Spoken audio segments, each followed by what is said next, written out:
دوستو دجال کے بارے میں بہت ساری احادیث ہیں، لیکن ایک حدیث میں ہمیں دجال کی ایگزیکٹ لوکیشن کے بارے میں بہت سارے ہنٹس دیے گئے ہیں، اور یہ حدیث ہم سب نے بار بار سنی ہوئی ہے۔ ایک دن بھری محفل میں رسول اللہ صلی اللہ علیہ وآلہ وسلم کے پاس ایک عیسائی آیا اور اس نے اسلام قبول کر کے اپنا واقعہ سنایا کہ میں اور کچھ لوگ عرب سے مشرق کی طرف روانہ ہوئے۔ ہم ابھی راستے میں ہی تھے کہ اچانک سمندر کا موسم بدل گیا اور ہماری کشتی اپنے راستے سے بھٹک گئی۔ ایک مہینہ ادھر ادھر بھٹکنے کے بعد سمندر نے آخرکار ہماری کشتی کو ایک جزیرے کے پاس لا کھڑا کیا۔ بڑی کشتی ڈوب کر کے ہم چھوٹی کشتیوں کے ذریعے اس جزیرے پہ پہنچے، اور وہاں ہماری ملاقات ایک عجیب قسم کے مخلوق سے ہوئی جو بالکل کالا اور جسم پر بہت زیادہ بال تھے، اور اس نے اپنا نام جساسہ بتایا۔ ہم نے اس سے پوچھا، تم کیا چیز ہو؟ تم کیا مخلوق ہو؟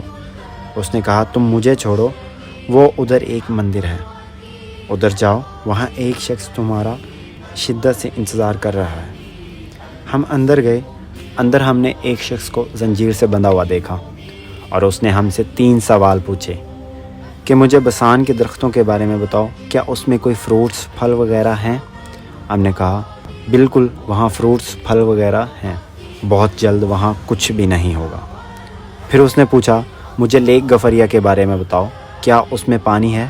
ہم نے کہا، بہت، وہاں پانی بہت ہے۔ اس نے کہا، بہت جلد وہ بھی خشک ہو جائے گا۔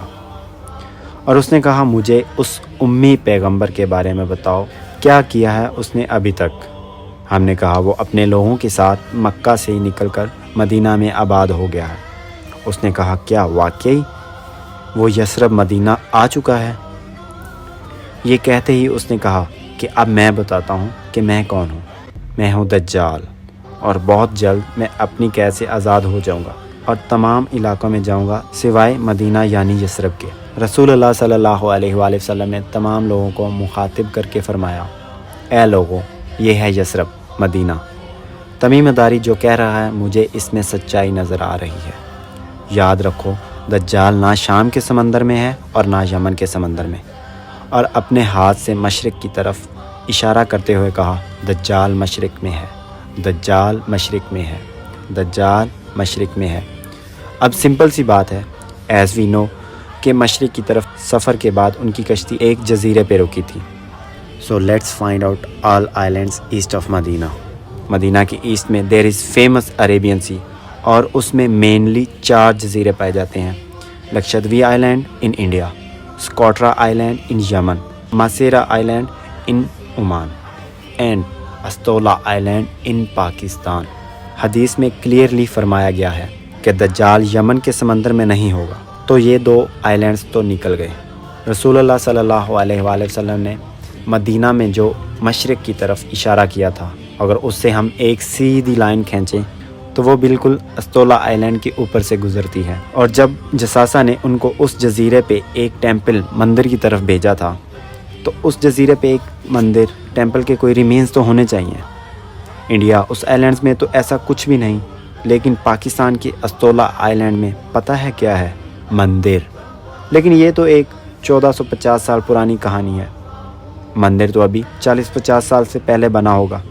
نہیں، 2000 سال پرانا مندر، اور مندر بھی کس کا؟ کالی ماتا، ہندوؤں کی سب سے خطرناک اور خوفناک گاڈس دیوی، جو دکھنے میں بہت خوفناک اور جس کے جسم پر بہت زیادہ بال ہیں۔ کچھ یاد آیا؟ جساسہ۔ ان صحابیوں نے جس عجیب سی مخلوق کے ساتھ بات کی تھی، وہ بالکل ہندوؤں کے اس بھگوان سے ملتی جلتی ہے۔ لیکن اگر آج آپ استولا آئی لینڈ جائیں تو آپ کو دجال نہیں ملے گا۔ وہ آزاد ہوا یا نہیں یہ تو نہیں پتہ، لیکن یہ جو جساسہ ہے اس کو غور سے دیکھیں۔ 1970 میں امریکن میوزک انڈسٹری کے سب سے بڑے بینڈز میں سے ایک بینڈ دی رولنگ سٹونز ہے، جس نے اپنا یہ لوگو ہندو گاڈس کالی ماتا سے اسپائر ہو کے بنایا، اور یہ لوگو پچھلی صدی کے سب سے مشہور لوگوز میں سے ایک ہے، اور رولنگ سٹونز بینڈ کو one of greatest of all time مانا جاتا ہے۔